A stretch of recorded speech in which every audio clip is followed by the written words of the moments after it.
तो अगली चीज जिस पर मैं चर्चा करना चाहता था वो है डोनाल्ड ट्रंप और थॉमस मेसी के बीच यह लड़ाई, यह उठापटक। अरे जो लोग इस पर ध्यान नहीं दे रहे हैं उनके लिए मूल रूप से वे कर्ज की सीमा के समझौते को करने की कोशिश कर रहे हैं। और अरे रिपब्लिकन ने इस बिल को पेश किया, सब लोग इसके पीछे खड़े हो रहे हैं ताकि हम सरकार के बंद होने के संकट से बच सकें। अरे बाप रे! यह एक बहुत ही भयानक घटना होगी और हम ये हर 6 महीने में करते हैं। ये हर 3 महीने में होता है। ये सब नाटक है, ये सब काबूकी थिएटर है। लेकिन अरे बात ये है कि ट्रम्प, एलोन और डोज ये सब सरकारी खर्च को कम करने के बारे में होने चाहिए।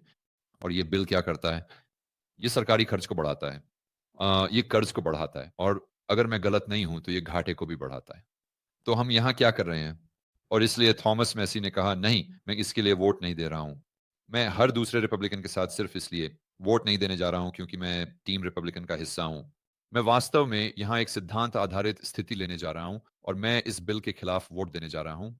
अब बहुत से रिपब्लिकन वापस आकर कहते हैं, "ओह! तुम बेवकूफ हो। तो अगर आप एक्स, वाई और ज़ेड नहीं करते हैं, तो आप डेमोक्रेट्स को ताकत दे रहे हैं।"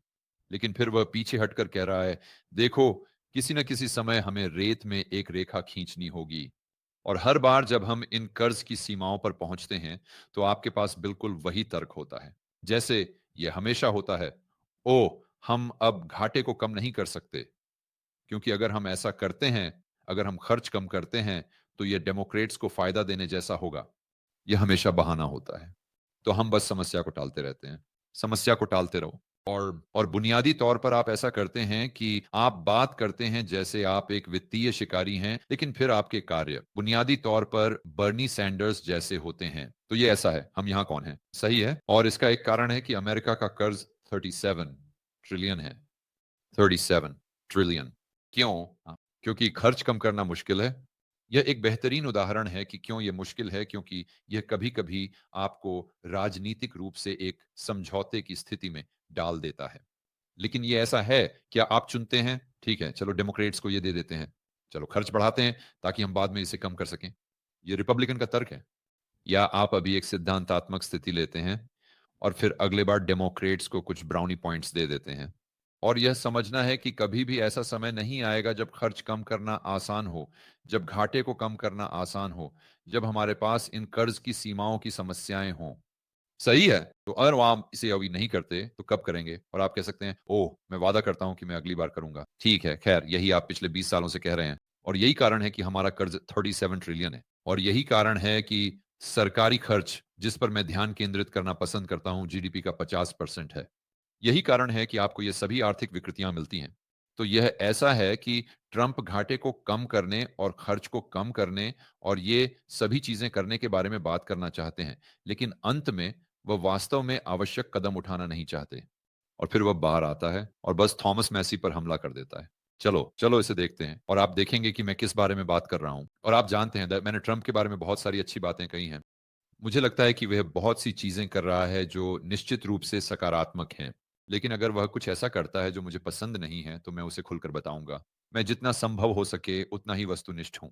और ज्यादातर लोगों को यह पसंद नहीं है। ज्यादातर लोग चाहते हैं कि मैं जनजातीय बन जाऊं। ज्यादातर लोग चाहते हैं कि मैं सिर्फ टीम ट्रंप पर रहूं और जो कुछ भी वह करता है, वह बस स्वर्ग से भेजा गया है। या आप चाहते हैं कि मैं डोनाल्ड ट्रंप से नफरत करूं और जो कुछ भी वह करता है, आप चाहते हैं कि मैं सोचूं कि यह बस व्लादिमीर पुतिन का एक विस्तार है या इससे भी बुरा, और मैं वो खेल नहीं खेलता। तो अगर आप चैनल नहीं देखते हैं तो कहीं और चले जाएं। सो नेताओं ने ज्यादातर मेसी की आलोचना करने से बचा है। हालांकि जीओपी की प्राथमिकताओं पर कई नहीं वोट दिए गए हैं। लेकिन इस सप्ताह तक राष्ट्रपति ट्रंप ने आखिरकार काफी सहन कर लिया, जिससे एक गर्मागर्म बहस शुरू हो गई। और यह वास्तव में मेसी की तरफ से गर्मागर्म नहीं था, ये ट्रंप की तरफ से अधिक था। उन्होंने कहा कि थॉमस मेसी एक शोबाज है, जो वैसे वही चीज है जो उन्होंने तब कहा था जब थॉमस मेसी ने केयर्स अधिनियम के खिलाफ वोट दिया था। यह पहली बार नहीं है जब ट्रंप ने थॉमस मेसी पर हमला किया है। और हम जानते हैं कि इस मामले में इतिहास के सही पक्ष पर कौन है। नवीनतम नाटक रविवार रात शुरू हुआ जब मेसी ने एक स्पष्टीकरण पोस्ट किया कि वह रिपब्लिकन द्वारा प्रस्तावित गिनती प्रस्ताव या सीआर का विरोध क्यों कर रहे हैं। ऐसे उपाय पिछले वर्ष के खर्च के स्तर को बढ़ाते हैं जब तक कि कांग्रेस वार्षिक बिल पास नहीं कर लेती जो सरकार को फंड करते हैं। तो वे इसे बढ़ाते हैं ताकि आपको इन सरकारी बंदों में से एक नहीं करना पड़े। और एक चीज जो मैं बहुत बहुत स्पष्ट करना चाहता हूं वह यह है कि ज्यादातर लोग इसे नहीं समझते हैं, क्योंकि जब भी मैं कर्ज की सीमा के बारे में बात करता हूं तो मुझे जो बहुत सारा विरोध मिलता है वह यह है, खैर जॉर्ज हमें भुगतान करना है, हम मौजूदा बॉन्ड धारकों जैसे कि जो लोग ट्रेजरी के पास हैं को भुगतान नहीं कर सकते। हम बस ऐसा नहीं कर सकते, हम नहीं कर सकते, हम सचमुच कर्ज पर डिफॉल्ट नहीं कर सकते। आप कहते हैं कि हमें कर्ज की जरूरत है मौद्रिक प्रणाली से संपार्श्विक के लिए। हाँ, यादा यादा यादा। तो अगर हम लागत लाभ विश्लेषण कर रहे हैं तो यह एक लागत है जिसे हमें समीकरण से हटाना होगा। लेकिन जो सबसे लोग नहीं समझते हैं वह यह है कि सिर्फ इसलिए कि आपके पास एक कर्ज की सीमा है, इसका मतलब यह नहीं है कि आप मौजूदा कर्ज का भुगतान नहीं कर सकते जो परिपक्व हो रहा है। सही है, क्योंकि इससे कर्ज नहीं बढ़ता। तो चलिए एक उदाहरण के रूप में मान लीजिए कि आप पर $100 का कर्ज है। ये कल की ड्यू है। ठीक है? तो आपका कर्ज $100 है, लेकिन आप एक कर्ज की सीमा पर पहुंच गए हैं। ठीक है, तो कल क्या आप कर्ज में एक और $100 जारी कर सकते हैं? बिल्कुल आप कर सकते हैं। जब तक आप उस $100 का उपयोग उस व्यक्ति को चुकाने के लिए कर रहे हैं, जिसे आप $100 के लिए उधार लिए हुए हैं। सही, क्योंकि अंत में आपकी बैलेंस शीट देनदारियां ये अभी भी $100 है। आप हुनसर 1 पर नहीं गए, आप $200 पर नहीं गए। लेकिन आप जो नहीं कर सकते हैं, वह यह है कि आप कर्ज में एक और $100 जारी नहीं कर सकते ताकि उसे सामाजिक सुरक्षा पर खर्च करें या ज़ेलेंस्की को भेजें, या आप जिस तरह से चाहें उसे खर्च करें। देखा? लेकिन आप और कर्ज जारी कर सकते हैं जब तक कि वह मौजूदा कर्ज का भुगतान करने के लिए जा रहा हो। अब मुझे ये पता है क्योंकि मैंने इस पे कुछ फाइट बोर्ड किए थे। जब हम इसके चारों ओर गए, या आप जानते हैं जब हम इस फियस्को से निपट रहे थे, मुझे लगता है कि ये 2023 की गर्मियों में था, जब जेनेट येलन थी और फिर वह टीजीए को घटा रही थी और ये सभी चीजें। तो बस यही है कि ये कोई समस्या नहीं है। समस्या सरकारी बंदी है, और मैं यह बताने में कठिनाई महसूस कर रहा हूं कि यह एक नकारात्मक पहलू क्यों है। हे दोस्तों, मैं वीडियो से एक त्वरित ब्रेक लेना चाहता था ताकि मैं आपसे एक नई निवेश रणनीति साझा कर सकूं जिसका मैं उपयोग कर रहा हूं। आप में से अधिकांश जानते हैं मेरे पोर्टफोलियो का मुख्य आधार भौतिक सोना है। समस्या यह है कि आपके पास हमेशा एक नकारात्मक कैरी होता है क्योंकि आपके पास भंडारण शुल्क होते हैं। चांदी के साथ भी यही बात है। लेकिन मैंने वास्तव में एक तरीका ढूंढ लिया है जिससे आप चांदी, भौतिक सोना और चांदी रखने के लिए भुगतान प्राप्त कर सकते हैं। और यहाँ सबसे अच्छी बात, आपको केवल फिएट मुद्रा में ब्याज दर नहीं मिलती, बल्कि आपको अधिक कीमती धातुओं में ब्याज दर मिलती है। अब मैं जानता हूं कि आप में से कई लोग कह रहे हैं, ओ जॉर्जिया बहुत अच्छा लगता है, ये सच नहीं हो सकता। और जब मैंने इसके बारे में पहली बार सुना तो यही मेरे मन में आया। यहाँ की कहानी है, मुझे बहुत सारे व्यवसाय आते हैं और कहते हैं, जॉर्ज क्या आप अपने वीडियो को स्पॉन्सर करना चाहेंगे? आमतौर पर मैं उन्हें मना कर देता हूं क्योंकि यह वास्तव में एक अच्छा मेल नहीं होता। लेकिन मेरे पास हाल ही में एक कंपनी आई जिसका नाम है मॉनेटरी मेटल्स, और जब वे मुझे अपने व्यवसाय मॉडल के बारे में बता रहे थे तो मैंने सोचा ये तो बिल्कुल आसान है। वास्तव में ये इतना अच्छा लग रहा था कि मैंने खुद एक खाता खोला, और ये बहुत अच्छे से चल रहा है। तो मैंने कहा बिल्कुल कुछ वीडियो को स्पॉन्सर करें क्योंकि ये एक सेवा है जो मुझे लगता है कि मेरे दर्शकों के लिए बेहद फायदेमंद होगी। तो ये इस तरह काम करता है। आप उनके साथ एक खाता खोल सकते हैं और इससे अपने मौजूदा कीमती धातुओं से फंड कर सकते हैं, या आप सीधे उनसे खरीद सकते हैं जो आमतौर पर स्पॉट प्राइस से थोड़ा कम 1% पर होता है। और अभी जैसे हम इस प्लेटफॉर्म पर बात कर रहे हैं, यहाँ लगभग 4% ब्याज पाने के अवसर हैं। तो फिर जो फिएट मुद्रा में नहीं है, वे आपको अतिरिक्त कीमती धातुओं में भुगतान कर रहे हैं। तो अगर आप उनके साथ मान लीजिए 100 ऑन्स सोना जमा करते हैं तो साल के अंत में आपके पास 144 ऑन्स सोना होगा। तो उन हजारों निवेशकों में शामिल होने के लिए, जिनमें मैं भी शामिल हूं, जो भौतिक सोने और चांदी के मालिक होने के लिए भुगतान प्राप्त कर रहे हैं, आप monetarymetals.com फॉरवर्ड जियो गैमन पर जा सकते हैं। ये मौद्रिक धातु कॉम फॉरवर्ड स्लैश गैमन है। तो थॉमस मैसी यहाँ उनका एक उदाहरण है। हमें बताया गया था कि सीआर दिसंबर में है जो हमें मार्च तक ले जाएगा, जब हम लड़ाई करेंगे। हाँ देखो, यही वह बिंदु है जो मैं बना रहा था। यह हमेशा समस्या को टालने जैसा है। खैर, हम इस बार ऐसा नहीं कर सकते क्योंकि इसके लिए ये, क्योंकि हमेशा यही बहाना होता है। लेकिन जब तक हम इस बार ऐसा करते हैं तो अगले 3 महीनों में जब डेडलाइन फिर से आएगी, तब हम सच में अपने स्थान पर खड़े रहेंगे। हम अपने स्थान पर खड़े रहेंगे। मैं बिल्कुल बिल्कुल। आप जानते हैं जुलाई में तब हम उस रेखा को खींचने जा रहे हैं और हम सभी थॉमस मैसी के साथ खड़े होंगे, और ये कभी नहीं होता। और मैं स्पष्ट करना चाहता हूं, यहां का परिणाम यह है कि यह थॉमस मैसी के नहीं वोट के बिना भी पास हो गया। तो वाह, सरकार बंद नहीं हुई। मुझे लगता है कि हमें इसका जश्न मनाना चाहिए। या मुझे लगता है कि आप इस बात का जश्न मना सकते हैं कि डेमोक्रेट्स को वह लाभ नहीं मिला जिसकी शायद रिपब्लिकन, जिसमें ट्रंप भी शामिल हैं, को चिंता थी। लेकिन अब हम इसे एक पल के लिए अलग रख देते हैं और इस पर ध्यान केंद्रित करते हैं कि ट्रंप इस पर कैसे नजरिया रखते हैं। और ये है, देखो, आप मेसी से असहमत हो सकते हैं, बिल्कुल ठीक है। हम सभी को अपनी राय रखने का अधिकार है। लेकिन मुझे नहीं पता, जब आप इस तरह से उनके खिलाफ जा रहे हैं तो मैं बस, मेरे लिए ये मेरे मुंह में एक बुरा स्वाद डालता है, सिर्फ इसलिए क्योंकि आप जानते हैं कि मेसी यह सिद्धांतों के आधार पर कर रहा है। तो भले ही आप उनसे असहमत हों, आपको कम से कम उनके चरित्र और उनकी ईमानदारी का सम्मान करना चाहिए, क्योंकि वह जानते हैं कि वह एक राजनीतिक, मेरी भाषा के लिए माफ करें, लेकिन यह एक राजनीतिक बवाल है, क्योंकि वह इस स्थिति को ले रहा है। तो यहां ट्रंप का या ट्रंप में से एक प्रतिक्रिया है। सोमवार रात ट्रंप ने अपनी खुद की धमकी दी। केंटकी के विधायक की तुलना पूर्व जीओपी प्रतिनिधि लिज चेनी से करना, जैसे, ठीक है भाई, मेरे लिए ये रॉन पॉल की तुलना लिज चेनी से करने जैसा है, जैसे जैसे मुझे पसंद नहीं है। मेरी किताब में ये बर्दाश्त करने योग्य नहीं है। वो एक बार की वायोमिंग की विधायक ने 2021 में ट्रंप को महाभियोग लगाने के लिए वोट देने के बाद अपनी सीट खो दी। मेसी को प्राइमरी में चुनौती दी जानी चाहिए और मैं उनके खिलाफ मोर्चा संभालूंगा। तो मूल रूप से ट्रंप जो कह रहे हैं वह ये है, क्योंकि आपने कुछ ऐसा किया जो मुझे पसंद नहीं है, अब मैं जो करने जा रहा हूं वह ये है कि मैं अपनी पूरी ताकत लगाकर यह सुनिश्चित करूंगा कि आप फिर से चुनाव में न जीतें। क्योंकि मैं यह सुनिश्चित करना चाहता हूं कि जिन रिपब्लिकन के साथ मुझे काम करना है, वे सिर्फ हां कहने वाले लोग हों।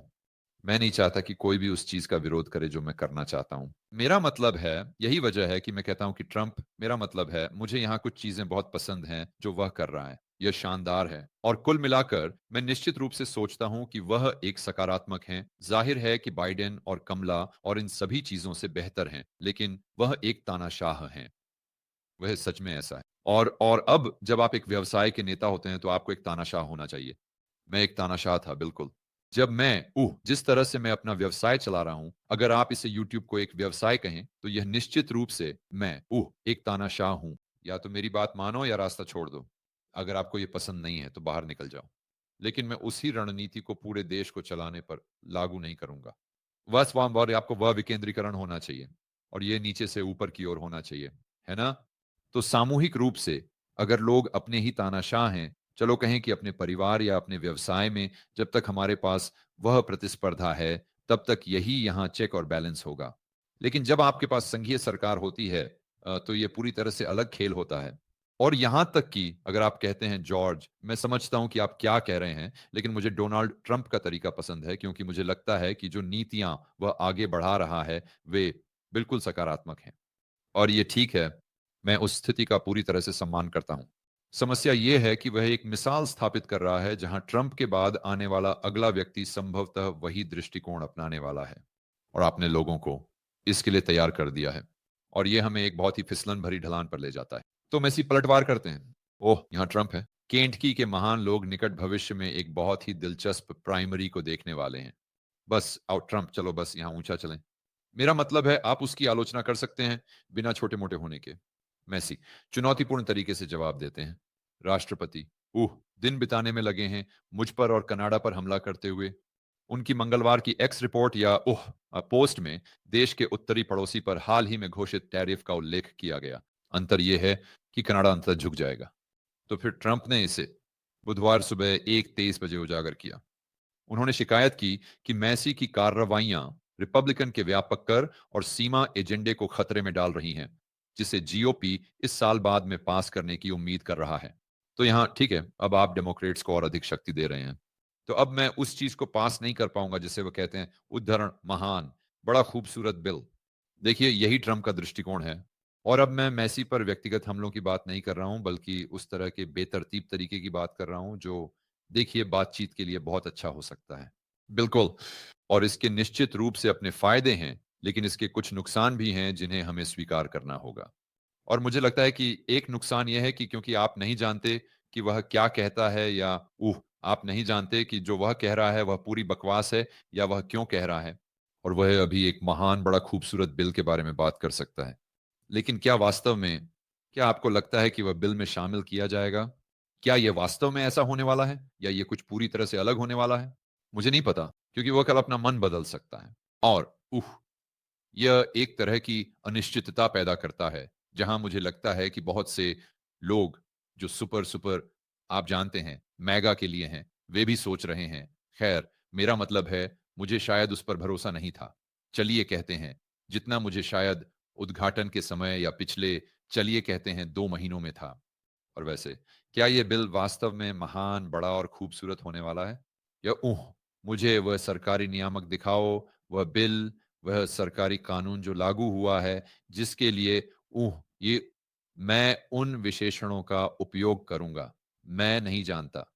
शायद ये बिल नियमों को कम करता है और इन सभी अन्य चीज़ों को। मेरा अनुमान है कि शायद ये नहीं करता।